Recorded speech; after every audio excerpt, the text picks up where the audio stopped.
School నుంచి రాగానే ఇట్లా పోసేటోళ్ళు మంచిగా ఈ నారు పోయంగానే 3 డేస్కి అట్లా వస్తూనే ఉండేది. 3 రోజులలో మొలకలు వస్తూనే ఉంటాయి. ఇక ఇవి అసలు విత్తనాలు అంతే. మనం దర్వాజాలకు వేస్తాం కదా, అవే పువ్వులు ఆడతాయి కదా, అవి ఇట్లా వేసేస్తే వచ్చేస్తాయి. ఇగో ఇవే మొలకలు, పువ్వులు వచ్చేస్తాయి. మొలకలు వస్తాయి, ఎండిపోయినాకనే వస్తాయి అక్క. అవి పచ్చి ఉంటే రావు కదా, మళ్ళీ ఇది తీసి మనం వేరే కాడ పెట్టుకోవచ్చు. కూరగాయల గింజలు కూడా ఇంతే, ఇట్లనే పెట్టేది.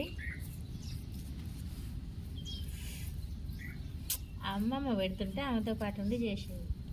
అట్లా ఇష్టం అనమాట. 3 రోజులకి మొలకలు వస్తుంటే ఎంత మంచిగా 1 వీక్లో వచ్చేస్తుంది అక్క చెట్టు.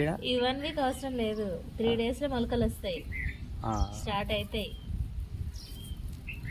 భూమిలో పడ్డ ఎట్లైనా వర్షాలు పడతాయి కదా, మంచిగా వస్తాయి.